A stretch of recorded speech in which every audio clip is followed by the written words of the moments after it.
Good morning, everyone. My name is Kausik Gangopadhyay. I am a professor of economics and author of the recently released book, The Majoritarian Myth.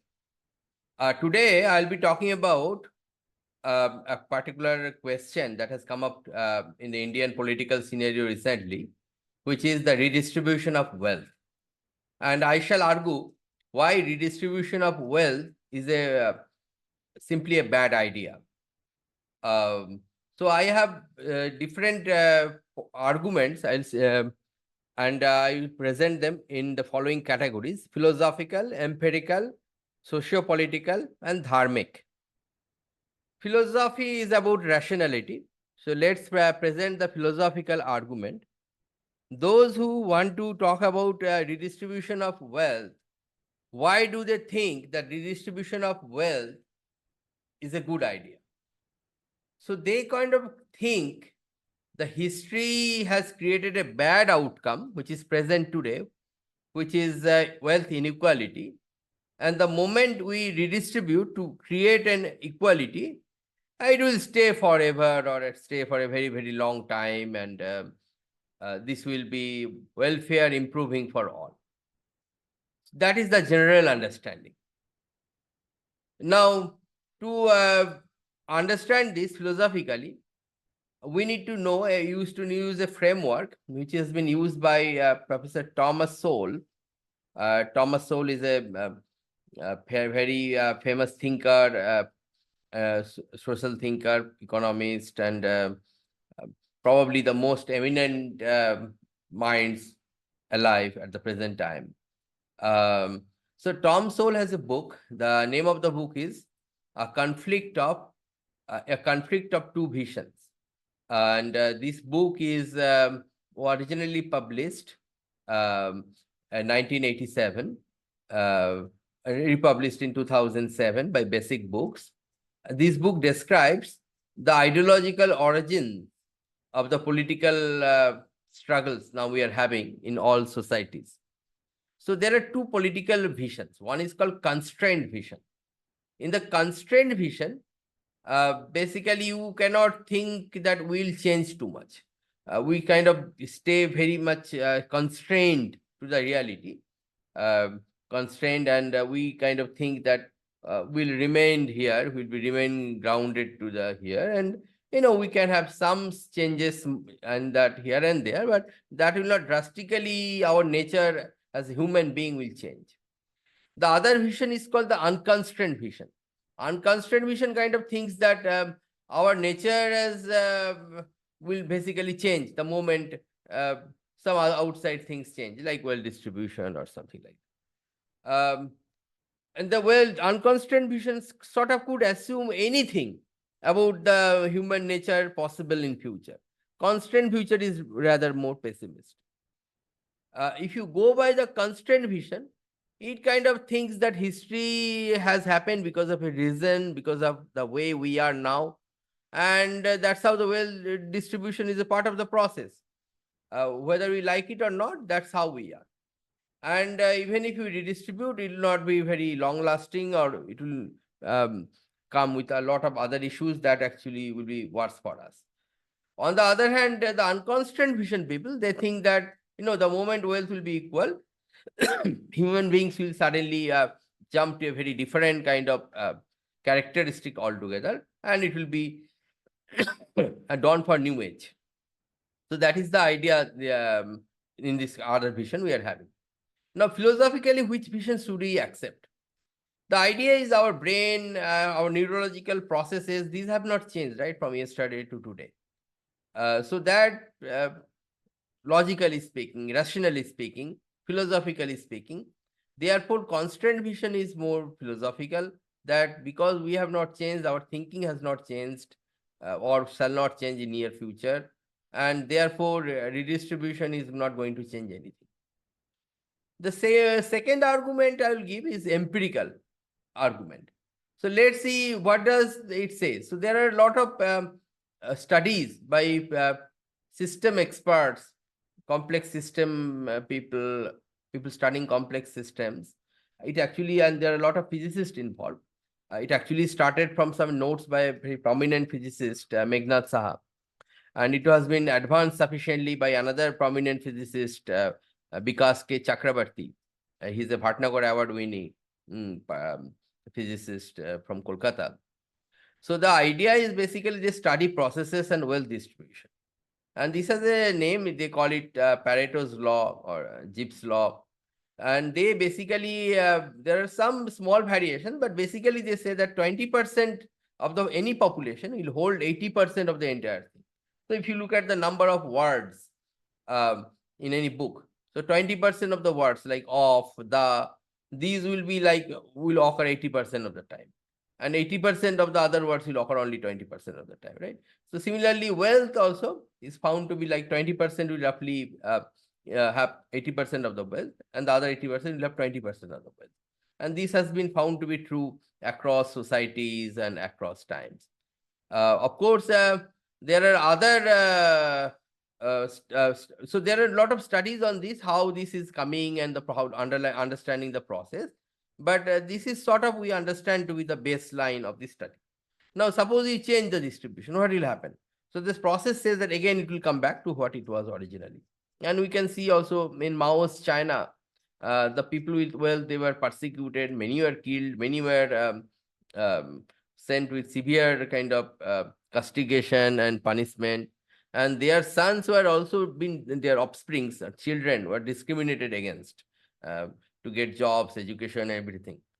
And then there is an NBER paper which actually argues that the grandsons of the elite in the Mao's times who got persecuted, they again came back to the where their grandfathers were more or less were. I mean, at least very close to that. Basically, it shows that any change is not very successful.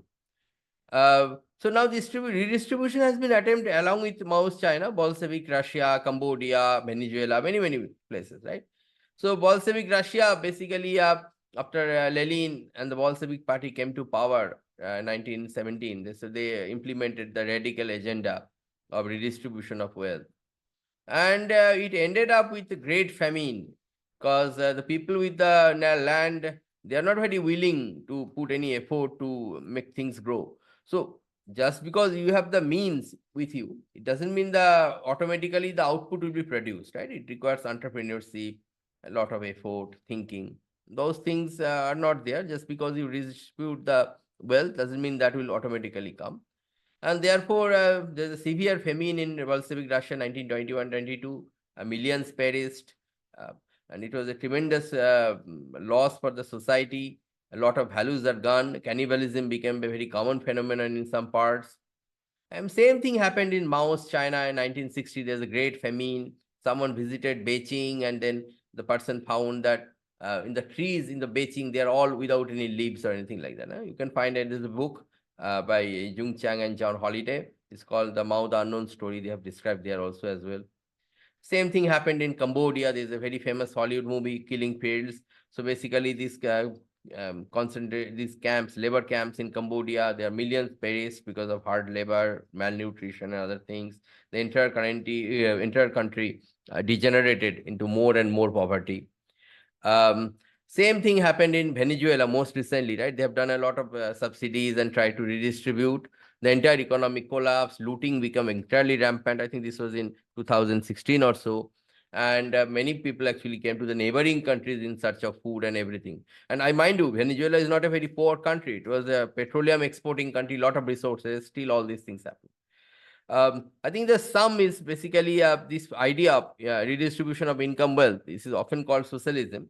So Tom Sowell has a statement, socialism in general has a record of failure so blatant that only an intellectual could ignore or evade it. So with minds, common minds, grounded minds, they can't evade it. Now, some people would say, well, those are very radical things. What about the inheritance tax in Western countries, Germany, UK, some US states? The point is there any outcome-wise success of those tax? Just because a tax is happening, so this is like for some people, equality is sort of a religion, equitarianism. So because the tax is happening, it is trying to create an equal society. That's a good idea itself for them, whether anything good happens or not. So outcome-wise, we have not seen anything positive. And India or any country should imitate the best examples of the world, best practices of the world. Now, the Western societies in general, they're falling apart. That's sort of well understood phenomenon. And do we want to really mimic sort of Western practice that has not shown any outcome-wise any promise, and that has not given any sort of positive positive story?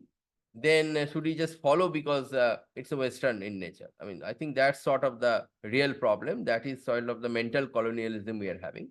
Uh, I don't see any point with that. The third argument is socio-political argument. Socio-political argument is basically, suppose you rob everyone of the wealth. So only entity with significant amount of wealth is the government. So the family, they don't have any wealth.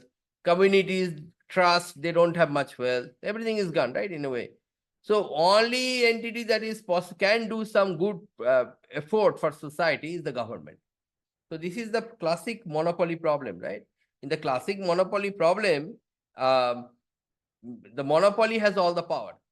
Now, someone having all the power is going to lead to some abuse of power. That's sort of understood in our common understanding. So the moment it's an extreme centralization, and this is not a very good idea. So other argument was given by Raghavan Jagannath, and the editorial director of Sarajya. So basically, if you leave a legacy, so a lot of people, they want to leave a legacy, right, for about themselves, and that's how a big motivation for wealth creation. So this legacy need not be really carrying wealth for the offspring. So a lot of rich persons, he has given example, Azim Premji. So basically, they have a lot of money, they are investing in education. They want the power of deciding things within the family, but actually the university and other things help everyone, no? So, I mean, a lot of people at least. So those kind of motivation will be gone. So the society will degenerate into very consuming society, consumer oriented society without any incentive for saving or creation for future. That's not something a nice thing. There's another issue. The issue is basically uh, redistribution does not happen automatically. It happens by force. Whether there is a physical violence or not, there is definitely mental violence against those who are holding the riches, wealth. And this kind of mental violence or physical violence, in we call it, this word hingsha, that actually shakes the cultural foundations very, very heavily. Because of the shaking of the cultural foundations, the society does not become more sturdy, but it becomes more weaker. It becomes weaker. And because it's weaker, it may perish in a difficult time. So India, we have survived so many barbarian assaults and everything for so many centuries, actually so many millennia. Now, should we fall of this half-baked knowledge of champagne socialists and urban noxals because they can say in good English? That's not that will be very kind of sad outcome if that happens. The fourth argument is dharmic. Dharma, what is dharma? Dharma is not a religion. It is basically the word for sustainable practices for society. Now, in this kind of sustainable society, we understand the distribution of inequality, rather, of wealth is not a very unnatural outcome. And this has been acknowledged. But the people are holding wealth, they are supposed to have in them the sort of value system that guides them to do public welfare with the wealth they are having. So this is called the Gandhian philosophy of trusteeship. And in this philosophy, the rich, they will earn, I mean, the businessman, they mean business persons, they may earn a lot, but they will also use a lot of good work with the money they are having. So one of the books that talks about is Hindol Sengupta's book. The name of the book is How Recasting India, How Entrepreneurship is Revolutionizing the World's Largest Democracy. It's a not a very new book. It's a 2014 book. The last chapter it talks about this Gandhian idea. Now, I mean, we can also have a very good example in the Tata Group, who has a lot of good positive things going on with their money. And that is sort of a sustainable way of doing things. Suppose you think that the business class, they are not doing enough. Then basically you have to approach them with the idea of dharma so that they actually get the idea of karma yoga and they change their things. And that's a stable solution. The other solution that this radical equality, radical social justice warriors, radical equality proponents, they talk, it is actually nuancing, or it is based on instigating the one of the base instinct in us. This is a psychological phenomenon. It's called envy. In Indian philosophy, it's called Matsyarya. It is basically one of the six enemies, inner enemies we have. The moment we provoke it, this thing comes out and it makes people bad. And it is this demon, when it is released, it go in very different directions. Uh, so it does not do any any long-term or sustainable good, but it actually does a lot of activism and lot of action without any peace or anything sustainability. This is not something the Indic society promotes or feels as a sustainable idea. Thank you very much for listening to this my ideas.